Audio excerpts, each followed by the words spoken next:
بسم اللہ الرحمن الرحیم، السلام علیکم۔ پروگرام رمضان کریم کے ساتھ میں ہوں آپ کا میزبان یاسر خان۔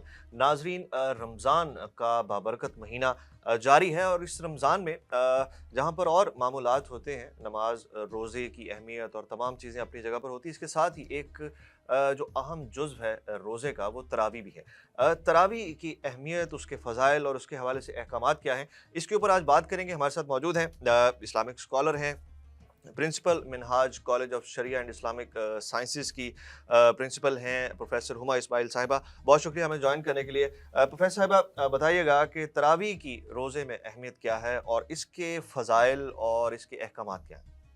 بسم اللہ الرحمن الرحیم۔ تراویح بہت ہی خاص عبادت ہے جو آقا صلی اللہ علیہ وسلم کی اپنی سنت میں ہے۔ یہ پلورل ورڈ ہے ترویہ کا۔ ترویہ کہتے ہیں عربی زبان میں 4 رکعت نفل پڑھنے کا۔ تو آپ صلی اللہ علیہ وسلم 4 رکعت پڑھنے کے بعد تو آپ صلی اللہ علیہ وسلم ایک دعا مانگا کرتے، پھر 4 کے بعد دعا مانگ جو ہم پڑھا کرتے ہیں تراویح کی نماز میں۔ تو اس لیے اب جمع ہو گیا تو تراویح ہو گیا۔ اس کی اہمیت کا اندازہ ہم یہاں سے کر لیں کہ آقا علیہ السلام نے کسی نفلی عبادت پہ تہجد کے بعد سب سے زیادہ زور دیا تو وہ تراویح پڑھ دیا تھا، اور اسی لیے آپ صلی اللہ علیہ وسلم کا فرمان ہے کہ جس نے ایمان اور احتساب کے ساتھ رمضان کے روزے رکھے اور اس کی راتوں میں قیام کیا تو اللہ رب العالمین اس کے پچھلے سارے گناہ معاف کر دیتے۔ اب وہ احتساب ہوتا ہے کہ آپ اپنی کسوٹی کرتے ہیں، اب اس کے لیے رات کو نفل پڑھنا ہے، رات کو قیام کیا، تو جو رات کا قیام ہے وہ کسوٹی کرنے کے لیے، اپنا انالیسس کرنے کے لیے کہ میرا پورا سال کیسا گزرا۔ اچھا، اس میں آپ انالیسس تبھی کر سکتے ہیں جب آپ قرآن کی ورسز سنتے ہیں، پھر دیکھتے ہیں میں اس کے اکارڈنگ ہوں تو شکر پڑتا ہے انسان۔ خدا نہ خواستہ وہ کام کیا جو اللہ نے منع فرمایا، لائک ہم نے آیت پڑھی یا سنی امام صاحب کے پیچھے کہ لعنت اللہ علی الکاذبین، اللہ کی جھوٹوں پر لعنت ہے، اور جب انسان سنتا ہے کہ میں نے تو غلطی کی، اور وہ اس ٹائمنگ میں توبہ کی توفیق جلدی اس لیے مل جاتی ہے، ہاں ریکال ہوتا ہے، اور شیطان ہے نہیں، اس لیے نفس کو جانچنا آسان ہو۔ تو تراویح کی ہماری روح کو بھی اسپریچولی بھی اس کی بہت زیادہ اہمیت ہے، اور فضائل اس کے بہت ہی زیادہ ہیں، یہاں تک کہ حضور صلی اللہ علیہ وسلم، کیونکہ وہ دور ایسا تھا کہ فتوحات ہو رہی ہیں اور مسلمان ابھی کام کر رہے ہیں، قرآن نازل ہو رہا ہے، لیکن آقا علیہ السلام نے تراویح کا آپ کہتے ہیں باقاعدہ اناؤنسمنٹس کے ساتھ جماعت کرانا وہ نہیں کیا تھا، لیکن آہستہ آہستہ جیسے ہی اسلام ہر جگہ پراپر طریقے سے پہنچا تو سسٹمائز کر دیا حضرت عمر رضی اللہ تعالیٰ عنہ، باقاعدہ اس کے لیے علیحدہ سے قاری بھی مقرر کر دیے، علیحدہ سے اذان بھی ہوتی تھی، اسی لیے کیونکہ آقا کا فرمان ہے تم پر میری، میرے صحابہ کی اور اہل بیت کی سنت لازمی ہے۔ اس بنیاد پر علماء کرام فرماتے ہیں کہ جو تراویح ہے یہ واجب کے درجے میں، تو ہر حال میں ہمیں اس کو ادا کرنا ہوگا۔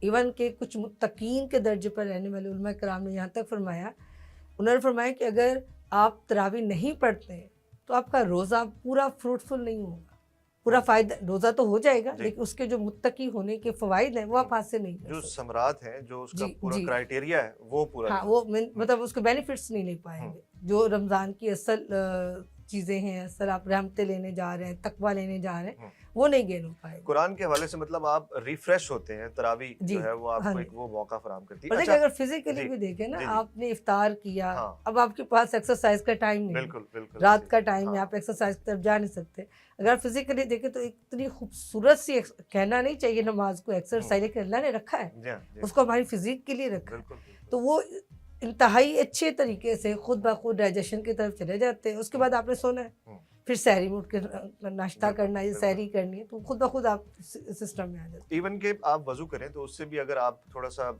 کنفیوزڈ ہیں، تھوڑا سا پریشان ہیں، تو وہ بھی آپ کو کافی، ہاں جیسے آپ نے یہاں مسا کیا تو آپ کی کنفیوژن ریلیز ہونا شروع ہوتی ہے، ایون کہ آپ کا بی پی بھی تھوڑا سا ہائی ہو تو وہ آپ نماز ریلیز ہوتا ہے۔ جی صحیح کہہ رہے ہیں، سجدے میں جانے سے بلڈ سرکولیشن جو ہے وہ کم اگر کسی کا ہے بھی، تو جیسے وہ سجدہ لمبا کرتا ہے تو حضور کا فرمان بھی ہے کہ اگر آپ کو اللہ کی قربت چاہیے تو سجدے لمبے کریں۔ فزیکلی ڈاکٹرز کہتے ہیں یوگا وغیرہ میں کہ اگر آپ بلڈ سرکولیشن کو نارمل کرنا چاہتے ہیں تو سجدے جیسی کنڈیشن کو لمبا کر دیں تو آپ فزیکلی بھی ٹھیک ہو جاتے ہیں۔ بالکل۔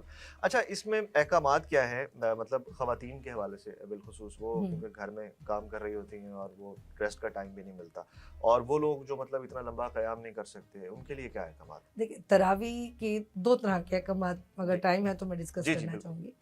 ایک احکام آتے ہیں کہ اس کی رکعت کتنی ہونی چاہیے، 20 ہونی چاہیے، کم پڑھ سکتے ہیں آپ، ٹھیک ہے، پہلا پوائنٹ تو یہاں ٹھیک ہے، تو بڑی سیدھی سی بات ہے. تراویح میں نے پہلے کہا ترویہ کی جمع ہے. جی تو جمع جو ہوتا ہے پلورل وہ عربی زبان میں 2+ پہ ہوتا ہے. ٹھیک ہے، ٹھیک ہے، تو مطلب کم از کم ترویحان نہیں پڑھنی، آپ کو تراویح پڑھنی ہے. ٹھیک ہے، دیٹ مینس کہ آپ کو منیمم 12 ہونی چاہیے. صحیح ہے، اس لیے حضرت عمر کے دور میں ہی 20 ہی رہی، تو 20 لازمی ہوں گی. ٹھیک ہے، اب آ جاتا ہے کہ خواتین اس میٹر میں کیا کریں. تو تراویح میں نے پہلے آپ کو کہا انالیسس کے لیے، قرآن سننے کے لیے. بے شک، اب جو خواتین مساجد میں نہیں جا سکتی، جی انفارچونیٹلی ہم ایسے ملک میں رہ رہے ہیں، اسلامی جمہوریہ پاکستان تو ہے ہی، لیکن مسجدوں میں خواتین کے لیے یعنی آپ کہہ سکتے ہیں 70% مساجد ایسی ہیں جہاں خواتین کا اہتمام ہی نہیں ہوتا. اہتمام، تو ان کو الگ سے کرنا پڑتا ہے. تو کوشش کیجئے کہ قرآن سننے کا اہتمام اپنے اپنے علاقے میں، اپنے گھروں میں، اپنے ارد گرد ارینج کیا جائے، کہ اصل چیز ہے قرآن سننا. اگر آپ کو پورا قرآن سننے کا موقع نہیں مل سکتا، some thing is better than nothing. تو جتنا کوئی پڑھ سکتا ہے، سن سکتا ہے، اتنا ضرور پڑھے، سمجھ کے پڑھیں اس کی روح کو، اس کے اس کو مفہوم. سمجھ آئے وہ نماز پڑھ کیا رہا ہے. کیونکہ تراویح ہے ہی احتساب کی. بالکل، اور اگر آپ نے قرآن نہیں سنا، نوافل تو ہو جائیں گے، ادائیگی تو ہو جائے گی، لیکن جو اس کا اصل ثمر ہے نا وہ نہیں رسیو ہو. لائک جیسے قرآن کہتا ہے فویل للمصلین، بہت سارے نمازیوں کے لیے ویل ہے، خرابی. وہ تو نمازی ہے، پھر کیا خرابی ہے؟ یہ خرابی یہ ہے وہ اپنی نماز پہ غفلت کر رہے ہیں. نماز ہے، ادائیگی میں تو لکھ دیا ٹک ہو گیا جی، آپ نے عشاء بھی پڑھی، فجر بھی پڑھی، ظہر بھی پڑھی، لیکن آپ نے اس کی صلاۃ کی جو معراج ہے وہ نہیں رسیو کی، پراپر نہیں ادائیگی. اسی طرح تراویح ادائیگی میں تو لکھ دی جائے گی، اجر بھی ہوگا، کیونکہ رمضان میں اللہ ویسے ہی رمضان کی فضیلت میں نا کہ دوزخ میں ڈالتا ہی نہیں کسی کو، ہر چھوٹے سے چھوٹے عمل کا اجر وہ دے دیتا ہے. لیکن جو اس کا اصل فروٹ ہے جو رمضان کے بعد بھی ہم نے لینا ہے، ہم اس سے محروم رہ جائیں گے. تراویح ہو جائے گی، بعد میں کچھ نہیں نصیب ہونے والا. مطلب قرآن کے حوالے سے جو آپ نے ریفریش کرنا ہے اپنے آپ کو، اس کو وہ ریکال کرنا ہے اور اس کے مفہوم کو سمجھنا ہے، اس کے لیے تراویح ایک بیسٹ آپ کے پاس سورس ہے. اب یہ دیکھیں کہ آپ صلی اللہ علیہ وآلہ وسلم ابتدا سے ہی جب سے قرآن نازل ہونا شروع ہوا تب سے اپنی آخری جو ظاہری دنیا کا آخری سال تھا، ہر سال رمضان میں جبریل امین کے ساتھ قرآن کا دورہ کرتے تھے. خود صاحب قرآن ہے لیکن دورہ کرتے تھے، ہمیں سکھانے کے لیے تھا.